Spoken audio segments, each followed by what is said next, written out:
এই মানুষের জঙ্গলে আমি পিলপিল হেঁটে যাচ্ছি।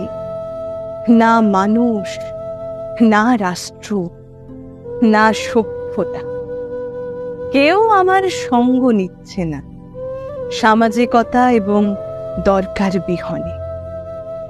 নিসর্গের নির্বাক চোখ আমার ঘরের মটকার চেয়ে থাকে এক নিরিখে। সময় যেন বোবা রং, ফেরার মতো কোনো নেড় নেই। সব সংসারে ভরা বাড়ি ঘরদোর, বইয়ের ইতিহাস, ভূগোল কিংবা রসায়ন আমার কপচাতে ইচ্ছে করে না। এই সন্ধ্যায়, এই রাতে আমি নিঃশ্বাস নিচ্ছি, অথচ তারা কেউ আমার না। সকাল শুধু প্রবাদের ছন্দ।